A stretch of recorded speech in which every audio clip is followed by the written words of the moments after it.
Having quit my corporate finance job exactly 6 months ago, I've had to reduce many aspects in which I live my life. So much so, it's even a bit bare bones. However, I have to be honest, this is the most full my life has ever felt. So today, instead of discussing all the ways in which we can reduce things in our life, I actually want to discuss all the ways in which we can find even more with what we already have. Put your eyes on the prize. In Jordan Peterson's book, 12 Rules for Life, An Antidote to Chaos, he discusses something in Rule 4 that left a real impact on me. He illustrates how our eyes are always pointed at what we're searching for, what we're investigating, what we're focused on. As for us to see, we must aim. Now, I want to break this into two parts, as I think that this is very important to the way in which we live our lives. From the very first moment we open our eyes, we focus on everything other than what we are doing. We put our phones in front of our face as we wake up. We do literally anything and everything while using the restroom. We are on our phones as we eat breakfast, we drink our coffee, walk the dog, and then we stare at traffic instead of straight ahead. We stare at the computer at work, we watch TV as we socialize and eat dinner, and then right back to our phones as we fall asleep. Now, I bring this up not to villainize all of the devices in our lives, as I actually personally believe these are very powerful tools when used with aim. However, oftentimes we just use it as a way to blind ourselves, distract ourselves from all of the gifts that we continuously take for granted. When we wake up and we just lay there for a moment, we realize what a gift it is to actually still be alive. Just use the dumper instead of living on it. Realize the breakfast you eat every morning is actually much better than you realized. That you don't even like coffee to begin with.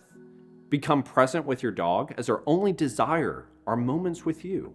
See the amazing sunrise or sunset on your way back to work, or just acknowledging the simple fact you have a car, as many people are working far harder than you are just to be able to have one. See the humor in where you are working so you can create a plan to aim elsewhere, and then look at your partner and see all of the reasons on why you fell in love with them to begin with. Realize you aren't actually a good cook, so you can now aim on what to improve on. And simply just lay in bed at the end of your day, realizing you are the luckiest person in the world, as you are still here on Earth. As for us to see our lives, we must actually focus on our life. Now, the second part relates more to your darker internal emotions, as for many of us, our past was filled with pain, regret, trauma, heartache, and we use these moments to create the very pillars in which we live our lives today. The unfortunate thing is, since the foundation was built with unacknowledged emotions, it's creating the hardships of the present to feel unbearable. We're trying to do as much as we can not to live in the present moment, so we are always looking forward, as we constantly try to fix what is with what could be. When we have issues with our plumbing, we try to fix it, or we have someone take a look at it. When we have issues with our car, we try to fix it, or we have someone take a look at it. And yet, we refuse to do that with our own lives. The big house and partner of your dreams with kids you've always wanted does not fix the lack of childhood and security that you experienced. The feeling of inadequacy and embarrassment does not get fixed with a nice Mercedes and being a ruthless individual without emotions. When we continuously look into the future, while it does create a sense of ease at the current moment, what we're doing is just creating a loop for everything to happen all over again. The pattern will just continuously repeat itself, as the future is symbolically very similar to the past. The nice thing about the past is it's already fixed. There's nothing that you can do about it. When we search for the future, as something in the future will make us happy, fulfilled, whatever the case is, it will never actually happen because we're ignoring the present. By the time that we get the thing in the future, we will have compounded even more regret, pain, heartache. So the way that you fix it is you actually focus on the present moment, even through all of its challenges. So you need to begin to ask yourself, besides your name, your gender, all of the accomplishments in your life, who are you? Who are you beneath it all? What are some small things that you can begin doing right now in the present moment that actually begins to build the blueprints and the foundation for the pillars in the future? As for us to have vision, we must focus on the present. Treat your inner self. When you think of a little kid, the things that just make their day are things like watching their favorite cartoon. Why? Doesn't anyone love me? Isn't there anyone who cares about Sid the Sloth? Drawing, pretending to cook, eating ice cream. You got good connect? And naturally, as adults, the things that excite us change. We begin to want to celebrate with going out to a nice dinner, getting a nice massage, going and experiencing something, or going on a nice trip.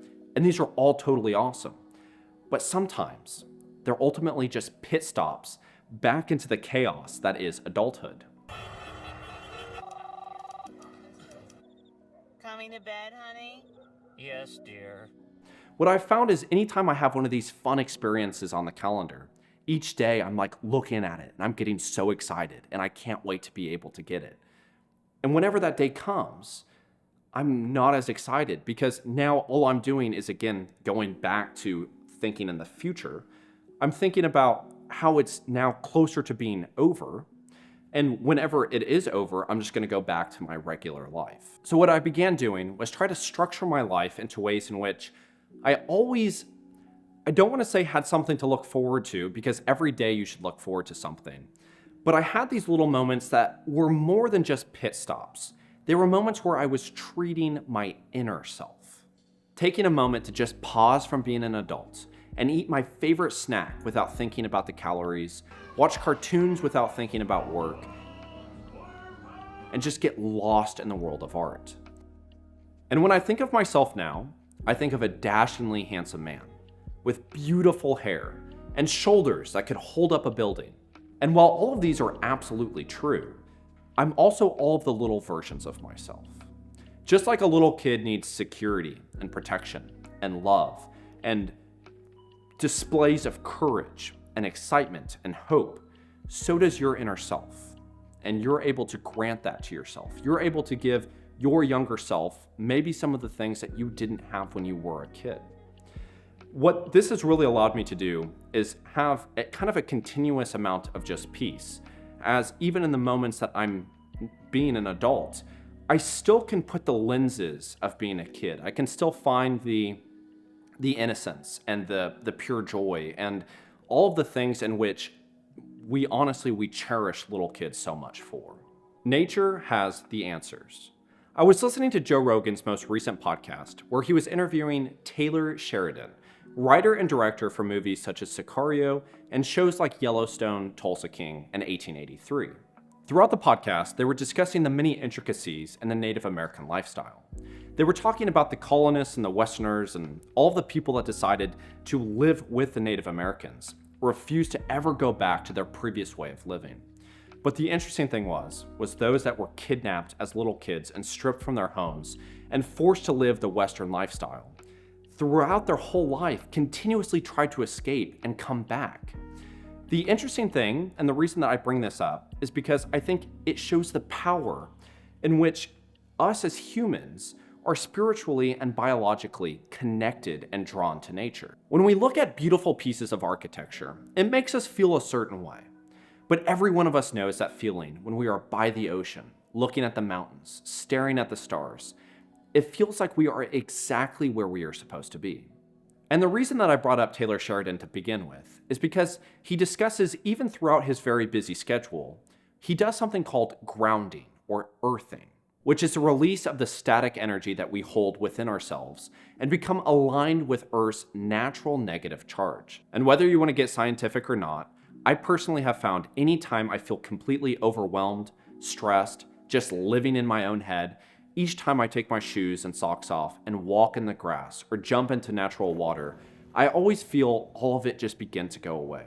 So ultimately, I believe while we want to diagnose many aspects of our lives, sometimes we just need to remember we are on a floating planet in the universe, and everything we have always needed is just right outside our door.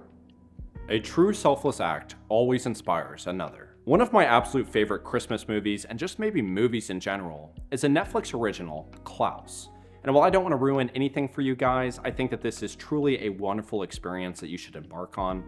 There's a moment in the movie where Klaus is discussing why he does these acts of kindness. And he says that a true act of selflessness always sparks another.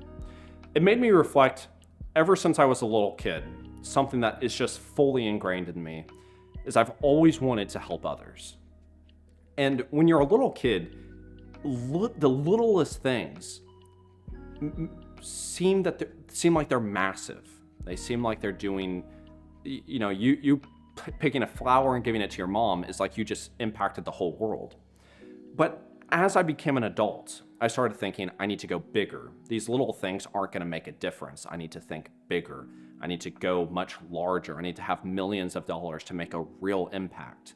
Because no longer is it just about acting kind with someone in your life, then to your community, your city. It's I need to change the world. And I got lost in this. And any act of kindness that I did, anytime I did something good, I never felt like it was enough. I was all absorbed in my ego, which means it wasn't even necessarily a true act of selflessness to begin with. It wasn't until my therapist told me this story. I'm gonna butcher it, but I have a good enough all-around idea of it for it to hopefully mean something to you guys. So Gandhi just gets done giving a very powerful speech.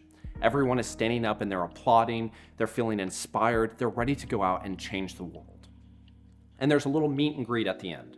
And there is a line just wrapped around the area that they're in of people ready to tell Gandhi how he changed their life and what they can do to change the world. So this very powerful doctor comes up to him and he says, hey, I'm in charge of all these different hospitals. I have saved thousands of people, but I don't feel like it was enough. How can I begin to be able to bring healthcare to the world? How can I really make an impact? And Gandhi sits back and he says, you're doing a good job, but be kind. And so the guy, walks away. And then the next guy comes up right behind him, one of the richest men in the world. And he says, I have all of this money. I've donated to all of these charities, but I don't really feel like I've done enough. What is another way that I can change the world with all of the wealth that I have amassed? And Gandhi nods his head and he says, be kind. So the guy walks away with all of his money.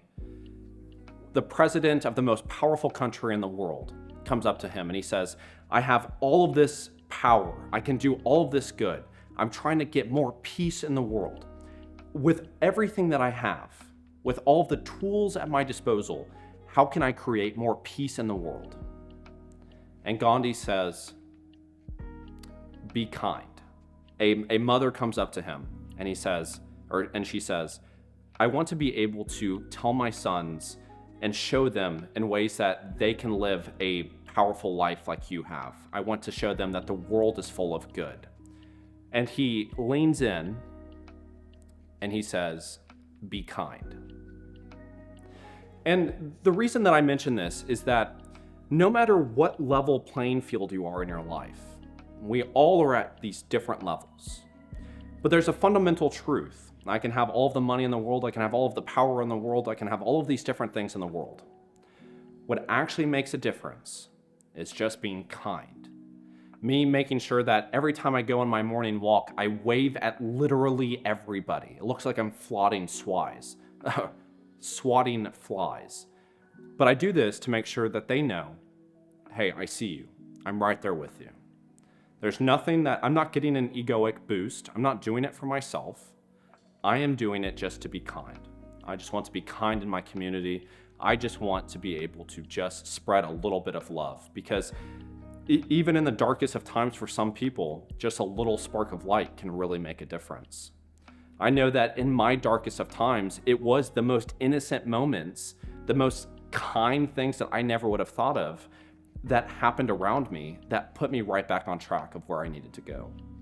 So I kind of just wanted to mention this also, as with minimalism, all these different ways in which we live our life, it's always ultimately in pursuit of something.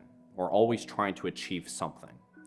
And what I'm finding is that even with all of the drastic changes I've done in my life, ultimately there's a fundamental baseline of principles, and nothing that I can do, no matter how great I'm doing or how poor I'm doing, there's still that baseline that is ultimately what it is that we all have within ourselves. We are just distracting ourselves with all these other things.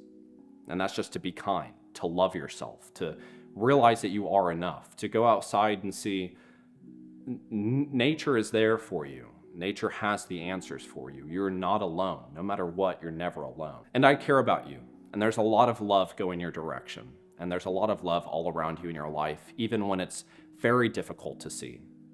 I hope that you were able to find some sort of value out of this video. Thank you so much for your time. I think this was a bit longer of a video. I hope that you have a wonderful day. Thank you so much. Bye-bye. All right, I'll just go by myself. Oh, sick.